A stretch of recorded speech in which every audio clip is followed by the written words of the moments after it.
We have friends who do not celebrate Christmas because they say December 25th is really a pagan holiday. How do I respond to them? Well, in a sense, tell them they're right. You see, the winter solstice a couple of days later was the shortest day of the year, and the pagans had something called Saturnalia, and it was a time of lawlessness because all the laws were suspended.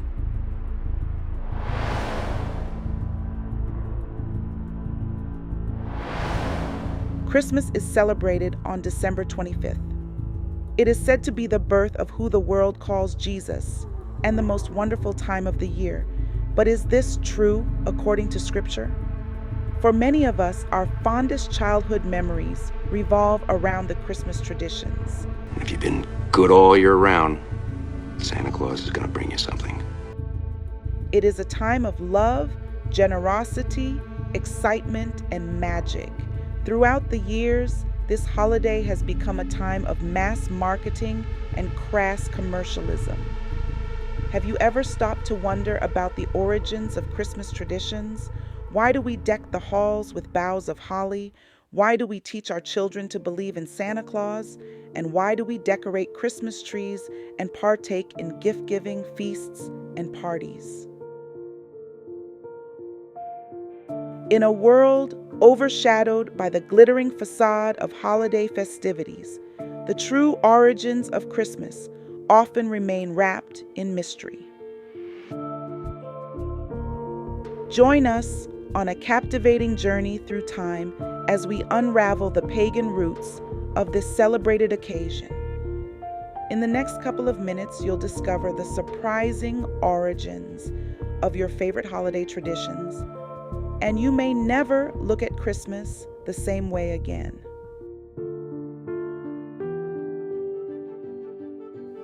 If you are new to our channel, you will hear us use the name Yahuwah, for whom the world refers to as Jesus Christ.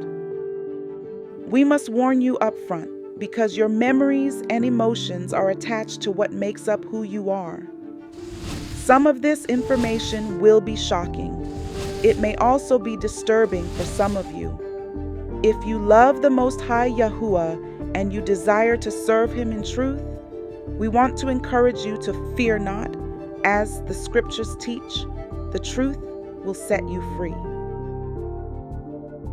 Beware lest anyone cheat you through philosophy and empty deceit, according to the tradition of men, according to the basic principles of the world, and not according to Messiah. We have friends who do not celebrate Christmas because they say December 25th is really a pagan holiday. How do I respond to them? Well, in a sense, tell them they're right.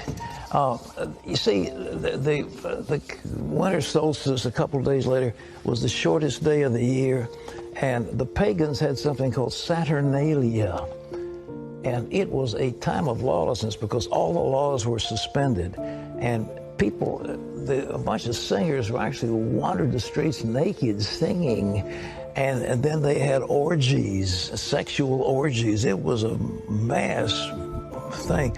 Well, when the Catholic Church came along in Italy, the Romans and others didn't want to give up their holidays, so they said, okay, we'll Christianize it. And so they said, okay, we'll say the birth of Jesus was the 25th.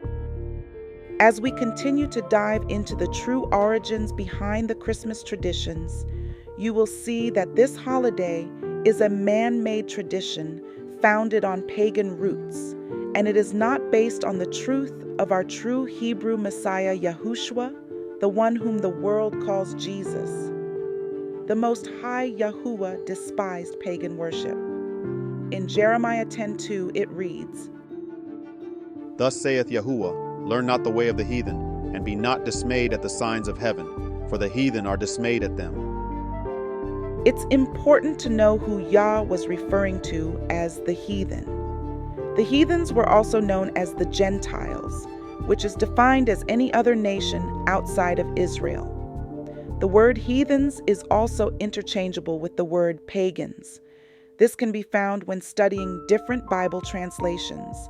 In the Old Covenant scriptures, heathens were always committed to the worshiping of false gods and partaking in sorcery. If we look throughout the entire scriptures, we will not find the birth of Yahushua anywhere. December 25th is the birthday of many false gods. Christmas originated in the heart of ancient Rome, a bustling empire with a rich tapestry of pagan traditions and celebrations. But interestingly, the 25th of December wasn't always associated with the birth of who the world calls Jesus. People of ancient Europe celebrated the pagan gods, Saturn and Odin, at the end of December, around the shortest day of the year. It turns out, this date had significance long before Christianity entered the scene. In Norse mythology and with the Norse civilization, we find another piece of the puzzle. December 25th also marked a key moment in the celebration of the pagan god Saturn. Imagine the Roman god Saturn and the Norse god Odin sharing the same calendar date, an intriguing overlap that sets the stage for the Christmas holiday we know today. In the heart of ancient Rome, the festival that captured the spirit of the season was a celebration known as Saturnalia. This festive extravaganza stemmed from older midwinter and winter solstice rituals dedicated to the god Saturn. It transformed from a single-day event to a week-long celebration, concluding on December 25th, coinciding with the winter solstice on the Julian calendar. This festival involved gift-giving, feasting, and torchlight processions. Can you see how this connects with the holiday season, where Christmas begins days before December 25th? Christmas parties are held to celebrate the holiday. Presents are passed around, and everyone enjoys their holiday feasting. People walk around in the Christmas spirit shouting, "Merry Christmas!" Hey! Merry Christmas! All occurring days before December 25th.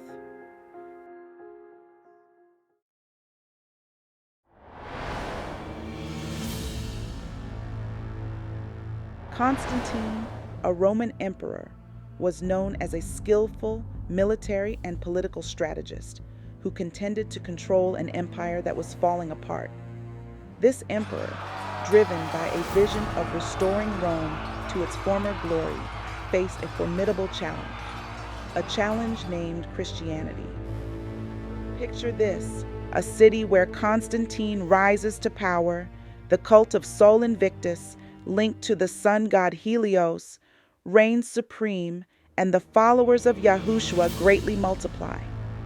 The coins of Constantine bear the sun god's image, reflecting a time when celestial beliefs shaped the very currency of the empire. Amidst this grandeur, a subtle shift is happening. Followers of Yahushua find comfort in their beliefs, quietly coexisting with pagan rituals. As Constantine takes charge, he inherits an empire on the brink of a spiritual makeover. Now let's fast forward to a pivotal moment. Constantine, a strategic thinker, claims he saw a vision of a cross. But this isn't just any vision. It's a turning point that will ripple through the ages. Imagine the scene as the emperor, not a devout believer in Yahushua, decides to convert all of Rome to Christianity. Why? It wasn't born from a wellspring of deep faith, but rather a calculated move to pacify the brewing conflict between pagans and those emerging as Christians. Christians were experiencing severe persecution by the Romans. In this delicate dance of power, belief systems collide, and Rome undergoes a transformation like never before. Envision the streets of Rome witnessing this synthesis, a tapestry where ancient traditions entwine with the emerging Christian faith. It's more than a conversion, it's a cultural shift that echoes through centuries. Constantine, in a stroke of strategic genius, combines Rome's long-standing pagan beliefs with the rising Christian faith. Yahushua, once a humble figure, is seamlessly woven into the fabric of Rome as the sun god reborn, while Mary takes her place as the mother goddess. Therefore, watch yourselves very carefully. Since you saw no form on the day that Yahuwah spoke to you at Horeb out of the midst of the fire, beware lest you act corruptly by making a carved image for yourselves, in the form of any figure, the likeness of male or female, the likeness of any animal that is on the earth, the likeness of any winged bird that flies in the air, the likeness of anything that creeps on the ground, the likeness of any fish that is in the water under the earth.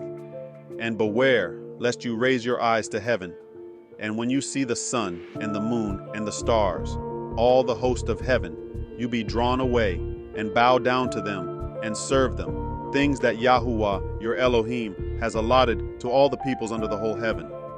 Research on these holidays, and I found out that Christmas has nothing to do with Christ at all. It's all about the worshiping of the sun god. During the time when Constantine was converting pagans into Christians, the pagans didn't want to let go of their celebrations. So what they did to compromise was they married the two. They took pagan festivals and Christian doctrine and put them together. That was in the 4th century. But it doesn't matter, because if we lived during the 4th century and we called ourselves Christians, like the early Christians did, we would not have celebrated it. Can't you let your children enjoy the festivities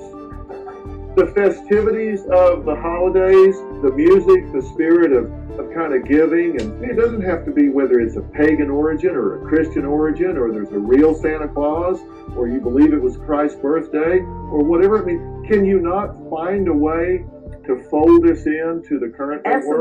Absolutely not. Because to me, it's a form of Satanism. If anybody know anything about pagans, they didn't believe in Christ. They didn't believe in God. So would you let your children go to a seance and conjure up spirits? Of course not. Yahuwah always warned against idolatry and the worshiping of the sun, moon, and stars. Idolatry is something that he has always hated because he knew it separated Israel from him. Now we must ask this question. If Christmas comes from the pagan practices of the Romans, where did they get it from?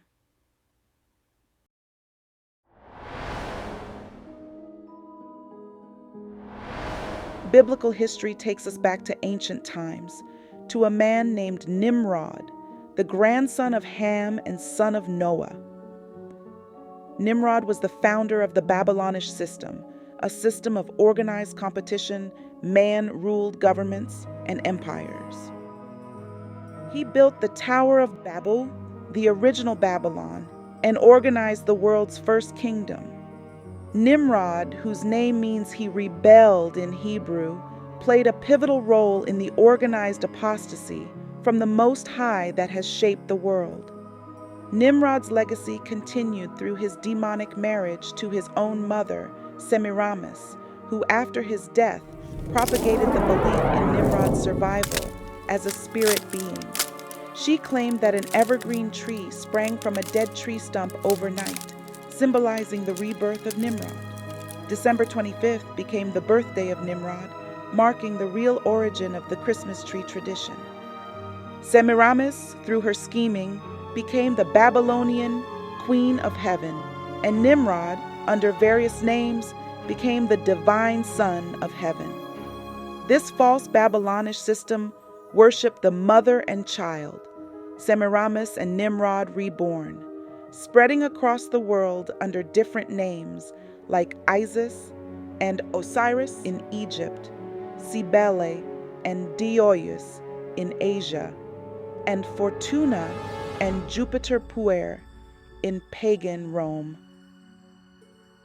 Again, as Christianity spread during the 4th and 5th centuries, this is when many pagans embraced the new faith, blending their old customs with Christian-sounding names. The mother and child theme became especially popular during Christmas, evident in hymns like Silent Night, Holy Night. Silent night endures as long as the world is conflicted, restless, and at war, for as long as we need it. Shocking as it may be, the real origin of Christmas traces way back to ancient Babylon, intertwined with organized apostasy that has influenced the world for centuries.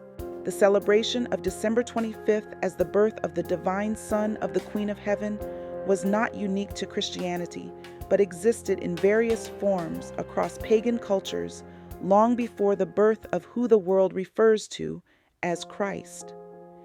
In the 17th century, the English anti-Christmas sentiment spread to Puritan territories in America. The Puritans were not fans of Christmas festivities.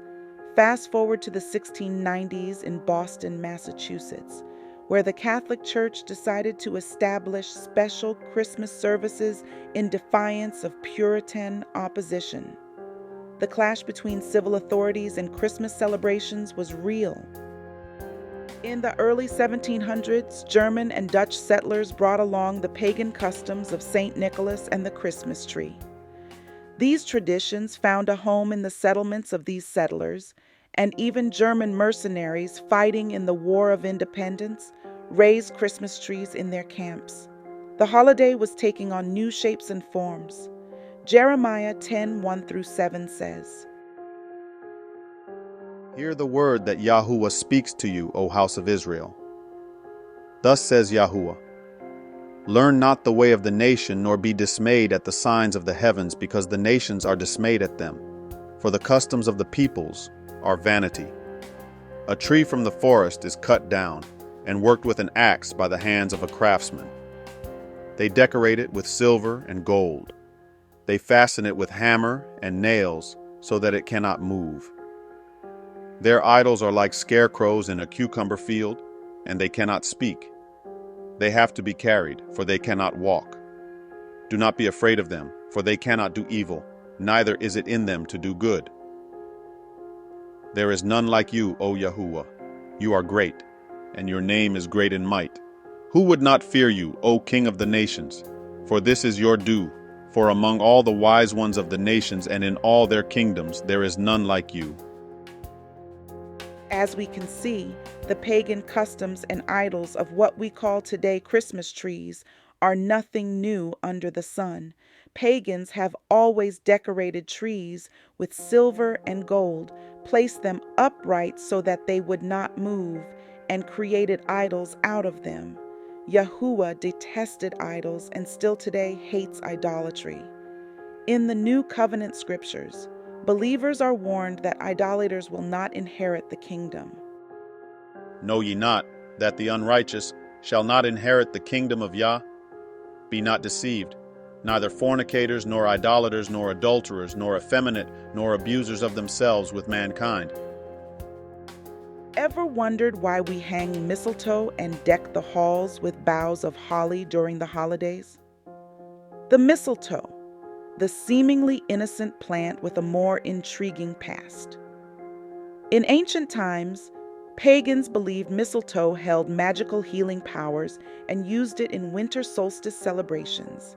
Imagine a night filled with revelry and the tradition of kissing under the mistletoe, marking the symbolic transition from the old sun to the birth of a new one during the darkest days of winter. But mistletoe isn't the only character in our festive tale. Holly berries take the stage, considered sacred to the sun god. And then there's the Yule log. It's not just a log, it's the sun log. Yule itself means wheel, symbolizing the sun's journey. These ancient symbols, once pagan, have seamlessly integrated into our modern Christmas language, with phrases like sacred Yuletide season still echoing through the centuries. Now, let's shed light on the act of lighting fires and candles during Christmas. It's not just about creating a cozy atmosphere. It's a continuation of an age-old custom meant to uplift the waning sun god as it reaches the lowest point in the southern skies. These simple traditions, often taken for granted, carry the weight of ancient beliefs. As we gather around mistletoe, holly, and the warmth of the Yule log, it's worth pondering the deeper meanings behind these customs. Our holiday traditions, rooted in pagan celebrations, tell tales of sun worship and the yearning for renewal during the darkest days of the year.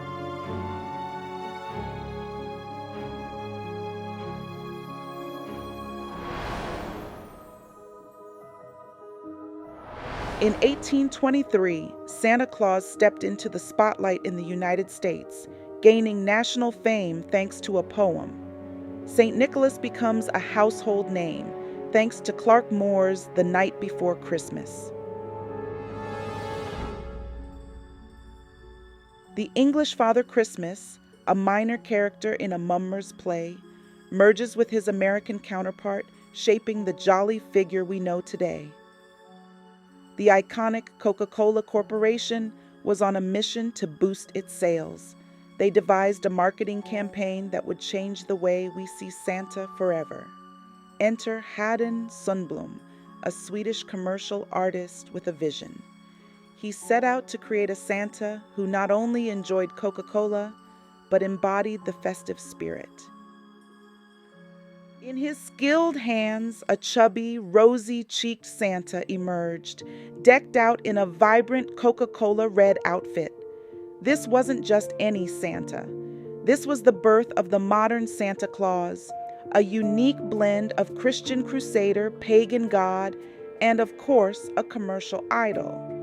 Picture it. The world was introduced to a Santa who wasn't just delivering presents, but sipping on a Coke as he did so. It was a stroke of marketing genius that forever linked Santa Claus with the iconic red and white Coca-Cola brand. As historian Kellerman puts it, the modern Santa was born, a blend of Christian crusader, pagan god, and commercial idol. The fusion of these elements created an image that resonated with people worldwide, turning Santa into the universal symbol of holiday joy. How you are fallen from heaven, O day star, son of dawn. How you are cut down to the ground, you who laid the nations low. You said in your heart, I will ascend to heaven. Above the stars of Yah, I will set my throne on high. I will sit on the mount of assembly in the far reaches of the north. I will ascend above the heights of the clouds. I will make myself like the Most High. Isn't it a coincidence that Satan said he would make himself like Yahuwah and rise above the clouds? Yet we see the idol of Santa Claus driving a sleigh in the clouds.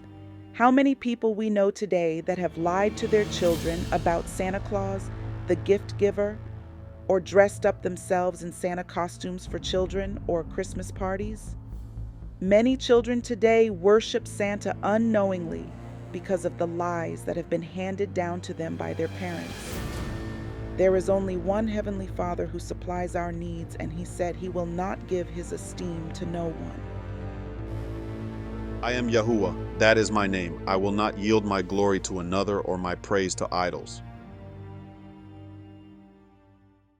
In 1836, Christmas officially became a legal holiday in Alabama, marking the start of its legal recognition in the United States. Soon, one state after another followed suit, legalizing this pagan festival. Fast forward to today, and the U.S. celebrates this 4,000-year-old festival as a national holiday. Gift-giving, feasting, and drinking echo the celebrations of the ancient world. The holiday season revolves around commercialism. Many people struggle with low wages and debt, yet they spend hundreds of dollars to buy Christmas gifts. Everything nearly 8% more expensive than last year, shoppers like Sherry Sorrells are paying with plastic to buy gifts this holiday season. Yeah, I got some things off of Amazon, the foot massager. I got a karaoke machine for one of my daughters, and I got my son a bike. But with thousands of dollars in debt, the mother of three now faces a serious challenge. Americans are headed into the peak holiday shopping season with record debt as they buy things like gifts or even Christmas trees. Scriptures warn believers in 1 John 2:15 through 17. Do not love the world or the things in the world. If anyone loves the world, the love of the Father is not in him. For all that is in the world, the desires of the flesh and the desires of the eyes and pride of life, is not from the Father, but is from the world. And the world is passing away along with its desires, but whoever does the will of the Most High abides forever.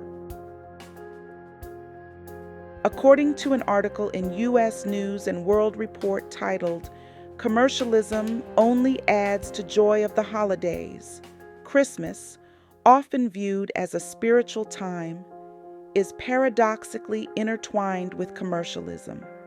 The piece argues that the pursuit of personal pleasure and joy is the central theme of the season, and commercialism is an integral part of that joy. Ayn Rand even praised the commercialization of Christmas, lauding the dazzling lights and festive displays as a product of commercial greed that brings a much-needed spectacle of gaiety to the city. But let's take a step back and question the narratives we've come to accept. Is the supposed worship of Christ during this season based on truths or falsehoods? From the rebranding of pagan sun worship as devotion to the Son of God, to the age-old tale of Santa Claus managing a naughty or nice list, it seems Christmas carries its fair share of fabrications. Can we truly make the unclean clean or the unholy holy through these narratives?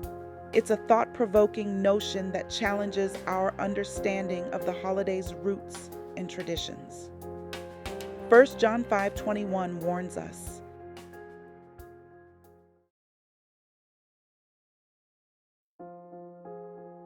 so, if one decides to celebrate Christmas, it's essential to reflect on its pagan historical roots and recognize the blend of traditions that have shaped this holiday. Understanding the past allows us to reflect on the original will of the Most High Yahuwah and His commandments,